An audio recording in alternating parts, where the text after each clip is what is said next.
Hey, I'm the other Jacob. What, is there something in my teeth? Oh, that's just my new friend Something. Say hi, Something. Yeah, how the fuck do I get rid of him? I've tried everything. Fleeing the country, unfleeing the country, staring at a mirror, locking myself in my room and crying. It never goes away. Well, the whole thing started after I finished talking about Omori. Wink, wink. Makes sense, because that game was a little bit covered in jam. So maybe if I talk about a more lighthearted game, it'll leave me alone. But what game should I talk about? I'm not sure. Is there anyone I can add? Potassium. Oh, thanks, Something. Now, what would I ever do without you? Deltarune was released back in 2018 as a sequel, spiritual successor, second cousin to Undertale. By the way, I didn't record footage for Chapter 1 for some reason, so all the footage you're seeing is from this channel called Titty Bobby. It was a fun and charming game and all, but who gives a shit, cause look at this ending!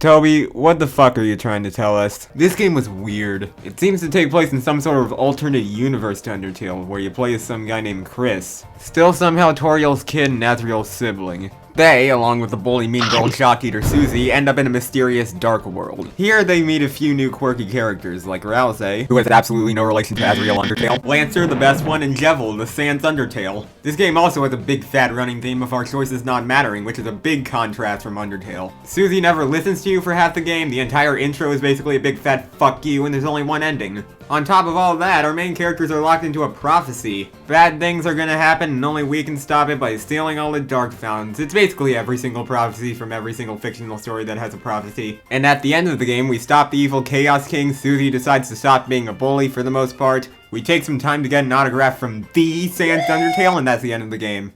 It was about 3 hours long. I mean, it was a fine game and all, but it just wasn't saying as much as its predecessor. Dare I say, it felt like a demo of something much bigger.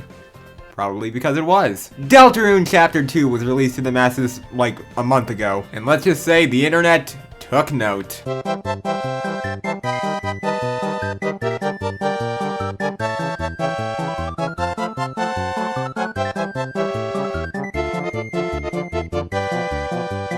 Let's see how the story continues as we take a look at Deltarune Chapter 2.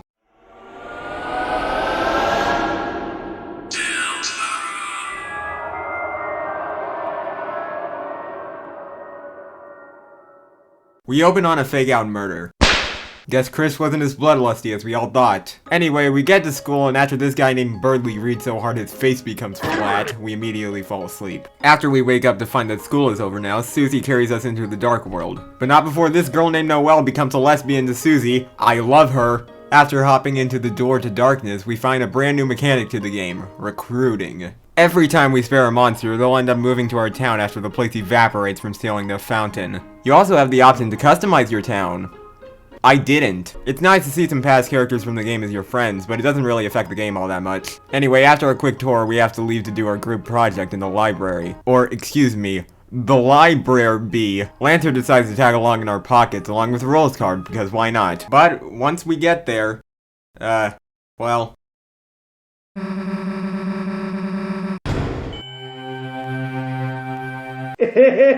Naturally, of course, that means we should jump right in. Surprising no one, it's actually a brand new dark world with a brand new dark fountain to seal. And it isn't long in here before we get introduced to the main villain of this game.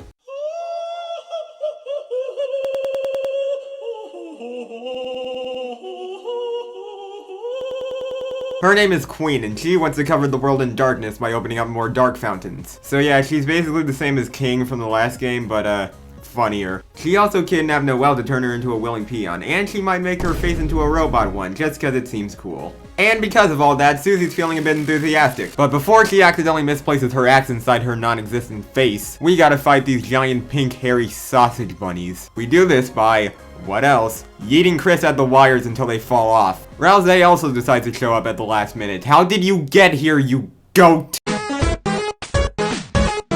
Queen ends up getting away, so we gotta stop her before she makes the world shit itself or something. Actually, we do legally become Queen's minions from signing a contract on accident, but we still team up with Noelle anyway because of the power of triple truces. Oh yeah, Birdley's also here.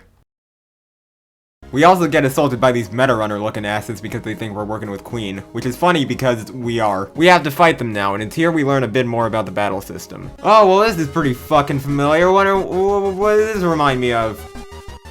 Knack! Sorry. If you don't remember, Deltarune has a similar battle system to Undertale, except this time we've got a party of 3. They all have their own abilities and stats, like Chris being the only one who's able to act.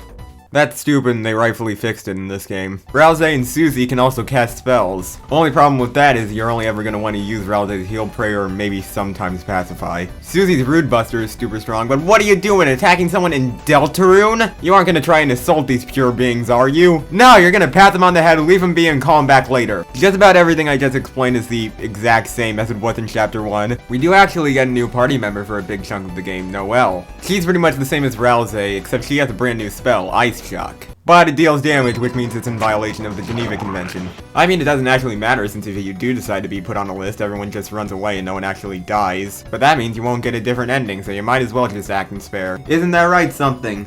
Since when did you have a mouth? Potassium. And as I said earlier, every character can now act, but that just should have been the original. And I mean, it does have the wildly creative and brilliant bullet hell system that adds a layer of skill that every single RPG needs to have in my opinion. But that's just taken straight out of Undertale. I guess I can't complain about the game being too simple or unoriginal because Chapter 1 and 2 are literally the same game, and they're only 2/7 of a much bigger whole. But come on, there's gotta be something that this game can call its own. Well, yes. This game nearly made me piss myself with laughter. I genuinely don't think I've ever played a game that's made me laugh this hard. Chapter 1 has its moments, of course, but this has even more of its moments. Some of this writing is so genius it's practically illegal. Every character is likable and they all have at least one line of funny dialogue. Except for Chris, cause you know, they don't talk. Sure, Lanter is either in a rock or enjoying himself in Chris's pants for half the game. But that's okay, because we got Queen to make up for it, and she might be even better. Her portraits plus the fact that she always talks like an old Jaden Smith tweet adds so much to her already great writing. Even barring her, there's too many funny moments in this game to count. So we're gonna do some highlights instead, you strap. Early in the game, Queen gives us a test to crush our self-esteem so we join her army. And she does this in the form of an arcade game that we are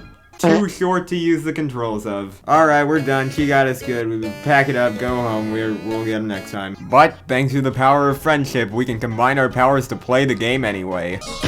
And it turns out the whole thing's just one big reference to Punch-Out! Oh my goodness, 10 out of 10 game. It's so good I'm gonna punch you in the face.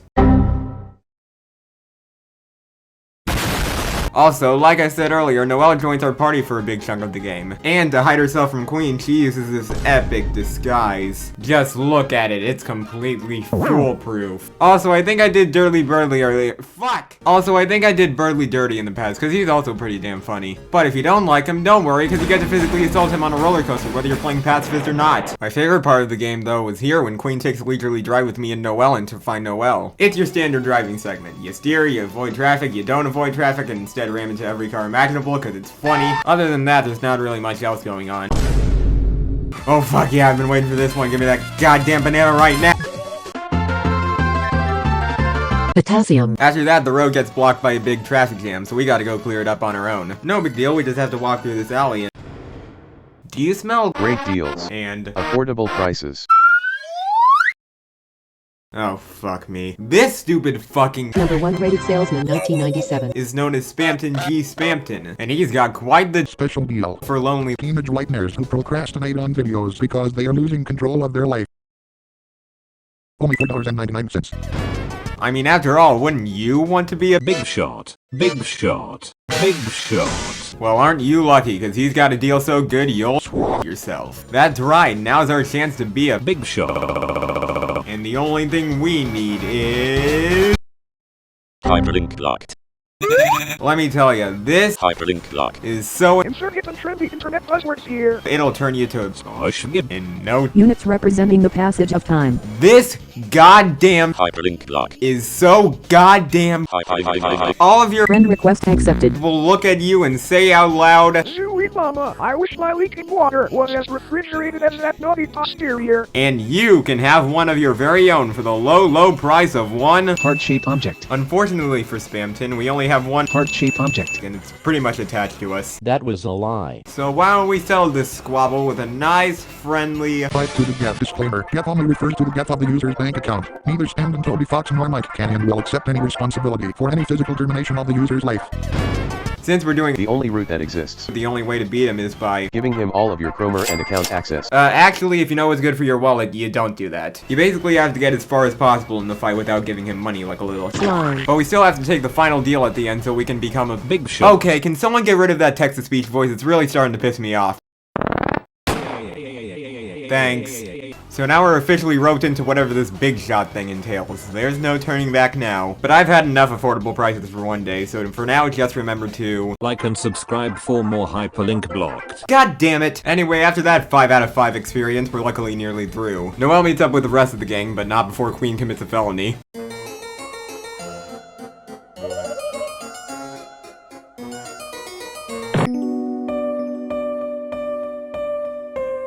We also have to catch a bunch of falling computer mouses and put them in a hole. You don't deserve further context. Eventually, we end up at Queen's Castle, and in doing so, accidentally led Noelle directly to her. Well, great, now she has to join, otherwise a certain bird might take a ride in the acid river. Well, damn, she can't just let Birdly become KFC. Isn't that right, Birdly?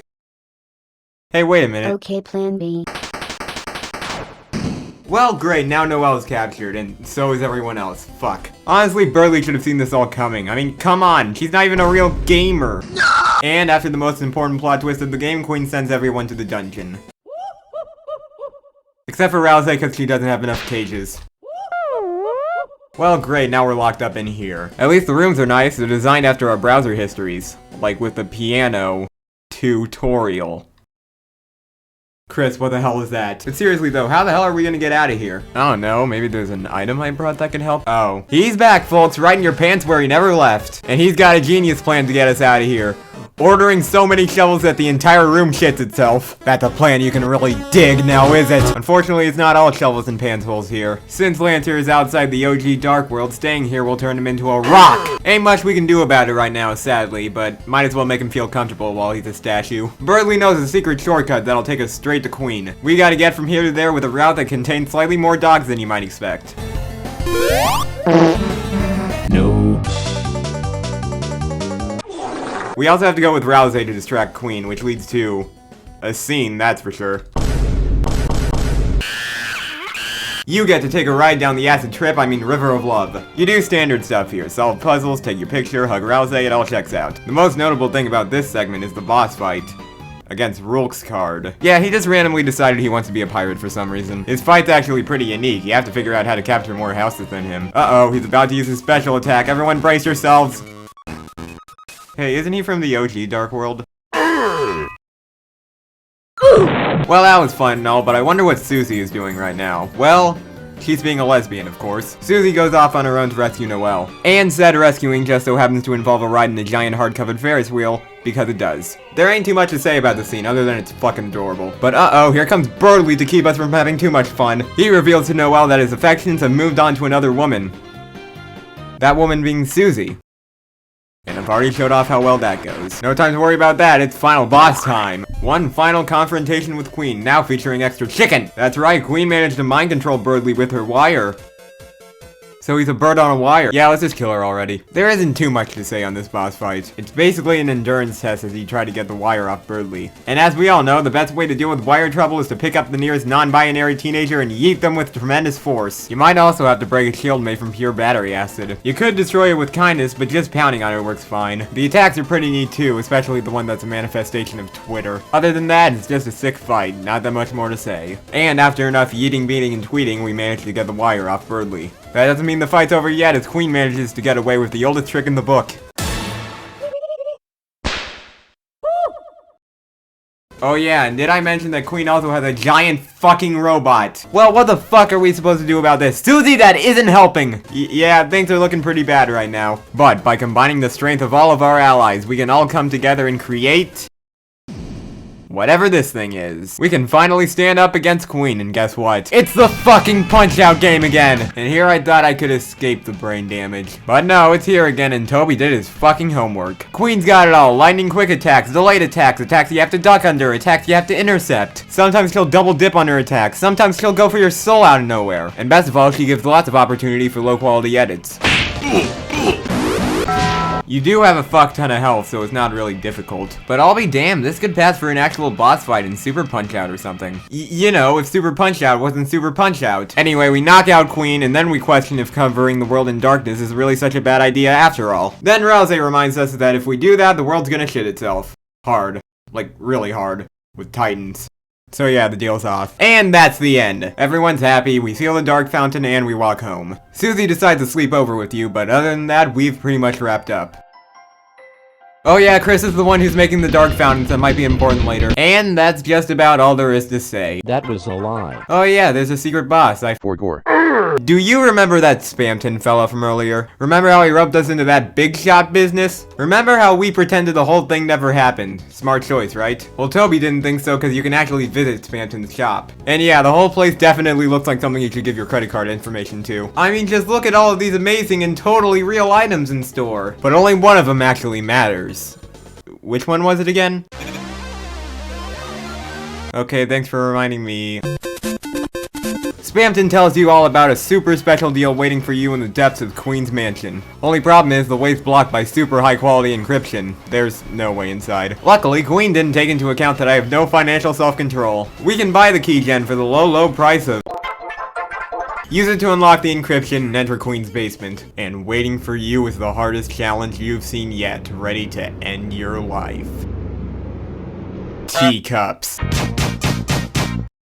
After somehow surviving that, you'll end up at an old rusty robot with an empty disc. Take the empty disc, bring it back to Spamton, install Spamton on it, what the fuck, and load it back where you found it. But once you do that, nothing seems to happen. Well, that was a ripoff. Let's get out of here. Whoa, shit! Here he is, folks. Spamton Neo. Bigger, better, and bigger than ever before. This is what being a big shot is like. Honestly, I don't know what I was expecting. But he ain't big enough just yet. There's still some strings holding him down. And all he needs to get rid of them is that pesky, unnecessary soul we have. Luckily, we've got a few big shots of our own. Game's words, not mine. Oh yeah, Rouse and Susie are here too. And holy Kungadero, this fight's tricky. I mean, it's nowhere near as hard as Jevil, but his attacks are still huge, he still does crazy damage, and he still takes forever to beat. And come on, does Jevil have flying heads, and can he turn his hands into phones? And most importantly, does he work underwater?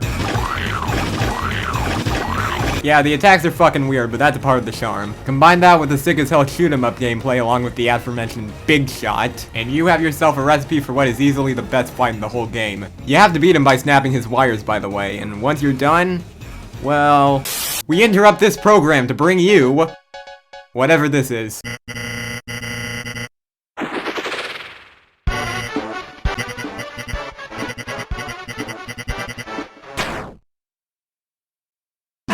We now continue with our regularly scheduled program. Afterwards, Spamton starts talking in a weirdly normal voice and turns into a shadow crystal, which does something, I think. Now, wasn't that just one hell of a deal? We got a free boss fight, free garbage, and free trauma, both mental and physical. Okay, now I have to be done with this game. Oh, hang on, phone ringing. Banana phone. Hello?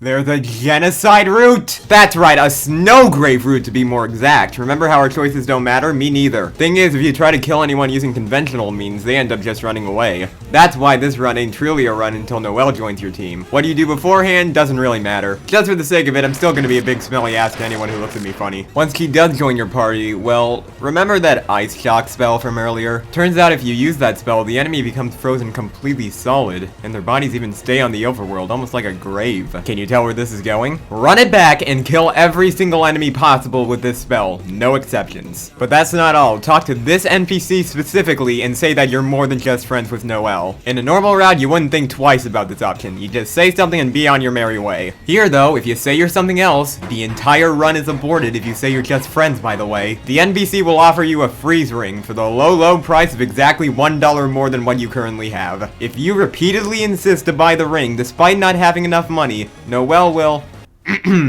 kill the NPC without realizing it. Unfortunately, things don't get much better after that. The music starts to slow down, enemies start running away from you, and you force Noelle to freeze more puzzles until it eventually becomes second nature to her. And all the while, she convinces herself it's okay because she's merely getting stronger. And once you're done freezing every enemy possible, Spamton will sell you something called the Thorn Ring. Once you buy it and equip it, you can go on to the second Birdly fight. Once you get there, you'll notice that Noelle has a new spell, Snowgrave, simply labeled as Fatal. And once you build up enough team power to use it,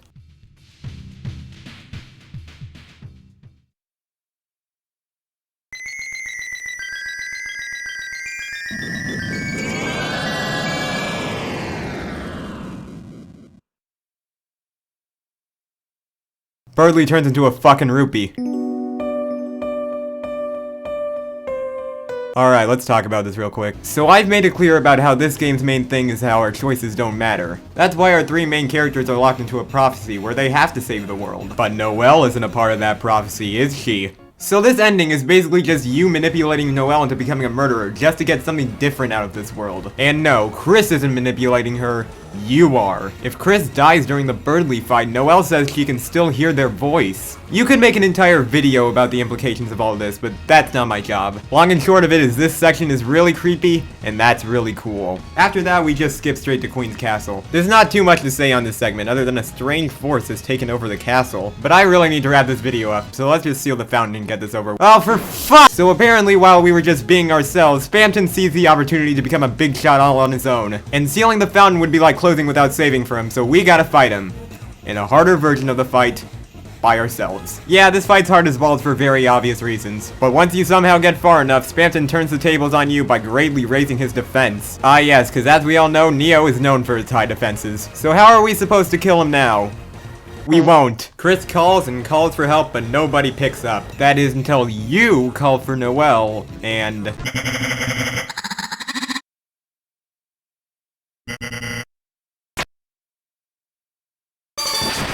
The fountain gets sealed immediately after, and everything seems fine. Except Birdly's still dead. And the ending was pretty much the same too, except Noelle comments on how terrifying Chris's voice was.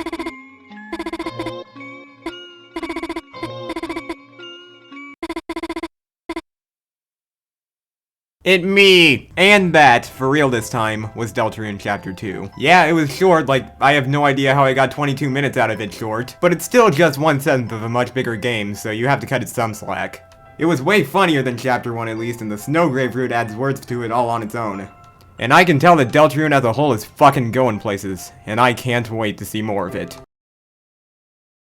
Well, that didn't work. Okay, so maybe if I play a game that's so scary and so traumatizing, something won't want nothing to do with me. But what game is so scary, it can now traumatize trauma itself?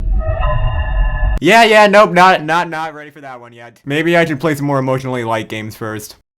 Like Doom.